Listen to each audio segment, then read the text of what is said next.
Hello student, आज हम class 6 से 8 तक की वर्कशीट नंबर 97 को डिस्कस करेंगे बच्चों, जिसकी डेट है 27 फरवरी 2021। ये एक कॉमन वर्कशीट है सभी क्लासों के लिए। ठीक है बच्चों, तो आप सबसे पहले इसमें अपना नाम लिखेंगे और अपने कक्षा अध्यापक का नाम यहाँ पर जरूर लिखें। ठीक है, तो बढ़ते हैं बच्चों आगे। यदि आपने अभी तक हमारे चैनल को सब्सक्राइब नहीं किया तो सब्सक्राइब कर ले और वीडियो देखने के बाद लाइक और कमेंट जरूर करें।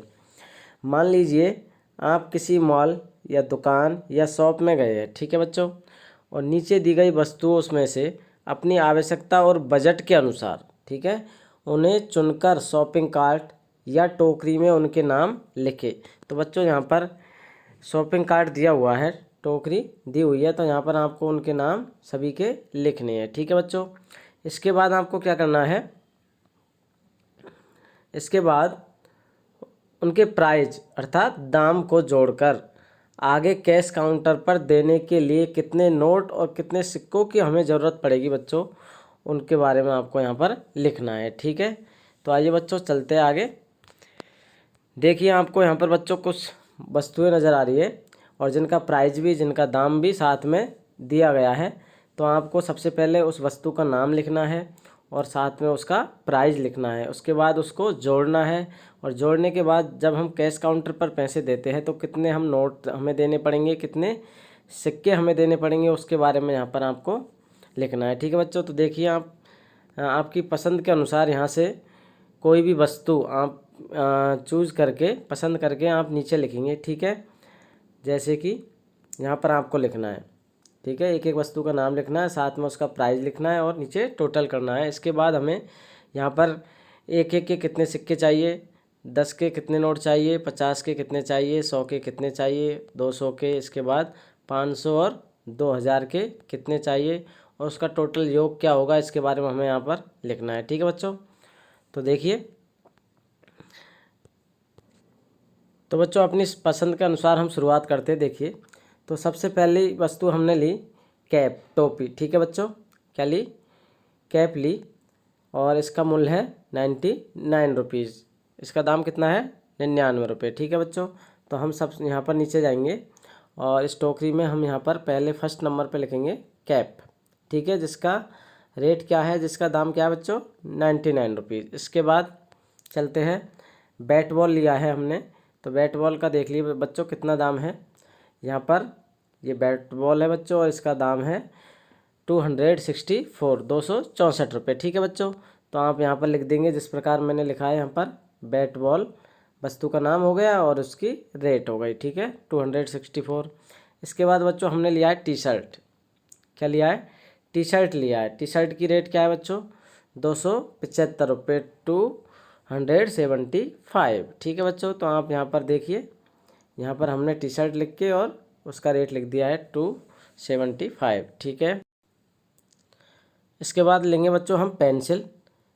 क्या लेंगे, पेंसिल, जिसकी रेट है बच्चों 209। ठीक है, 209 रुपये। देखिए ये यहाँ पर पेंसिल दी हुई है और ये उसका दाम है, ये उसकी रेट है, कीमत है। ठीक है बच्चों, तो यहाँ पर हमने पेंसिल लिख के 209 रुपीज़ लिख दिया। ठीक है, इसके बाद हमने बुक्स लिए बच्चों। क्या लिए, बुक्स, और बुक्स की रेट क्या है बच्चों, 357। तो हमने यहाँ पर वस्तु का नाम बुक्स लिख दिया और 375 रुपीज़ लिख दिया। ठीक है बच्चों, इसके बाद नेक्स्ट है, हमने टेडी बियर लिया है बच्चों। क्या लिया है, टेडी बियर, आपको दिखाई दे रहा है बच्चों कहाँ पर टेडी बियर, ये है, और जिसका दाम है 102 रुपीज़। ठीक है, तो हमने यहाँ पर वस्तु का नाम लिख दिया टेडी बियर और जिसका दाम है 102 रुपीज़। तो बच्चों हमें सबसे पहले क्या करना है, अपनी पसंद के अनुसार इन वस्तुओं में से अपनी पसंद के अनुसार इस टोकरी में हमें उसके वस्तु का नाम लिखना है और उसकी प्राइस लिखनी है। ठीक है, इसके बाद हमें यहाँ पर उसका टोटल भी करना है कि कितने रुपए के ये आइटम हुए। तो बच्चों हमें यहाँ पर इसको जोड़ना होगा। जोड़ने पर बच्चों क्या आएगा, देखिए सारी संख्याएं हम इस तरीके से जमाएंगे कि हम इसे आसानी से प्लस कर सके, जोड़ सके। तो बच्चों इसका टोटल होगा 1324, 1324 रुपये। ठीक है बच्चों, तो ये मैंने इसका टोटल किया है और आप इसके टोटल को फिर से चेक कर सकते हो अच्छे से जमा कर। ठीक है बच्चों, इसके बाद हमें क्या करना है, अब हमें कैश काउंटर पर जाना है और कैश काउंटर पर पहुंचने के बाद ये देखना है कि हमें कितने सिक्के देने हैं और कितने नोट कितने के देने हैं। उस तरीके से आपको यहाँ पर दिया हुआ है, उसके अकॉर्डिंग ही आपको लिखना है कि कितने नोट और कितने सिक्कों की हमें आवश्यकता पड़ेगी, उसके बारे में यहाँ पर डिटेल से भरना है। ठीक है बच्चों, तो हमें हमारी वस्तु का टोटल कितना रेट है बच्चों, हमने बताया आपको 1324 रुपये। अब इससे बच्चों हमें कितने सिक्के और कितने नोटों की आवश्यकता पड़ेगी उसके बारे में हमें यहाँ पर लिखना है। तो बच्चों हमें सबसे पहले हम देखेंगे कि इसमें सिक्के कितने चाहिए हमें। तो एक एक के सिक्के हमें बच्चों कितने चाहिए, 4। ठीक है, तो हमने यहाँ पर एक एक के कितने सिक्के लिए बच्चों, 4 सिक्के ले लिए। और ये इनका टोटल करेंगे, मल्टीप्लाई करेंगे तो बच्चों कितना आएगा, 4 ही आएगा। ठीक है, इसके बाद हमें बच्चों ये हो गया। अब बच्चे हमारे पास 1320 रुपये। ठीक है, इसके बाद बच्चों हमें 10 के कितने नोट चाहिए, 2, 20 रुपये बनाने के लिए। तो बच्चों ये 10 का हमें नोट कितने चाहिए, 2, तो टोटल कितने हो गए बच्चों, 20।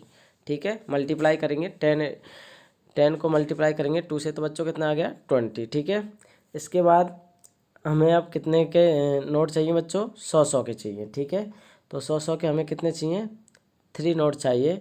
और कितने हो जाएंगे बच्चों, इनको हम मल्टीप्लाई करेंगे 100 मल्टीप्लाई 3 से तो बच्चों कितना हो जाएगा, 300। ठीक है, आप करके देख लीजिए आसानी से, 300 यहाँ पर हम लिख देंगे। इसके बाद बच्चों अब हमें किस नोट की आवश्यकता पड़ेगी, जिससे कि अब हमें 1000 रुपये के और नोट चाहिए बच्चों। तो हमें क्या नोट लेंगे हम, तो 500 का लेंगे बच्चों हम। और कितने नोट चाहिए, 1000 बनाने के लिए 2 नोट। ठीक है, तो हम मल्टीप्लाई करेंगे तो कितना आएगा बच्चों, 1000, 1000। ठीक है बच्चों, अब हमें क्या करना है बच्चों, इसका टोटल करना है। टोटल तो देखिए बच्चों, इस तरीके से हमें संख्या को जमाना है।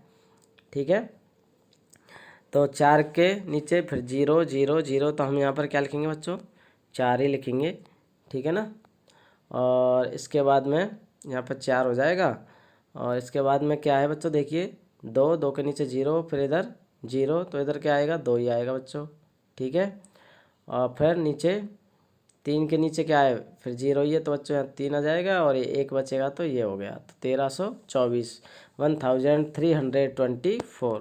तो हमने यहाँ पर आपको दिखाई दे रहा होगा बच्चों कितना है, 1324 इसका योग होगा, इसका टोटल होगा बच्चों। ठीक है, तो इस तरीके से आपको यहाँ पर अपनी पसंद के अनुसार वस्तुओं का नाम लिखना है बच्चों और उसकी रेट लिखकर उसका टोटल करना है। उसके बाद में कैश काउंटर पर हमें कितने नोट और कितने सिक्कों की आवश्यकता पड़ेगी उस तरीके से इसको हमें जमाना होगा। ठीक है बच्चों, तो आप इस तरीके से जैसे मैंने किया इस तरीके से आप और भी अपने मनपसंद कोई भी वस्तु ले सकते हैं, उसका दाम इसमें जोड़कर, और इस तरीके से हमें यहाँ पर अलग अलग बांटना है। ठीक है बच्चों, कि कितने नोट और कितने सिक्कों की हमें आवश्यकता पड़ेगी।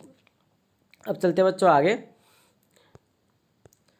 आगे है, आपने वस्तुओं या सामान को क्यों खरीदा, इसका कारण भी लिखिए। तो बच्चों आप जो भी सामान वस्तु खरीद रहे हैं उसको आप किस लिए खरीद रहे हो उसका कारण भी आपको लिखना है। जैसे कि आपको उसकी आवश्यकता है, अत्यधिक आवश्यकता है इसलिए खरीद रहे हो, और भी बहुत सारे कारण हो सकते हैं जिसके कारण आप सामान खरीद रहे हो। जैसे कि आपको यहाँ पर बैट बॉल खरीदे आपने, तो आपको खेलना है इसलिए आपने बैट बॉल खरीदे। ठीक है, कैप है तो आपको पहननी है इसलिए खरीदी। जैसे कि और भी आपको कोई आइटम देख सकते हो, जूते हैं, ठीक है बच्चों, टी शर्ट पहनने के लिए, तो आपको यहाँ पर कारण भी लिखना है बच्चों। ठीक है, तो हम यहाँ पर कारण लिखेंगे कि हमने इसे सामान को क्यों ख़रीदा है। और इसके बाद बच्चों आप जो कोविड के संदर्भ में आपको उचित व्यवहार क्या करना है कि नियमित रूप से अपने हाथों को साबुन और पानी से धोते रहे और नियमित रूप से मास्क पहने और 2 गज की दूरी बनाए रखें। ठीक है बच्चों, तो आज की वर्कशीट आपको कैसी लगी बच्चों, आशा है आप सभी को समझ में आ गई होगी। अब आप हमारे इस वीडियो को लाइक कीजिए, दोस्तों के साथ शेयर कीजिए और हमारे चैनल को सब्सक्राइब कीजिए। Thank you for watching.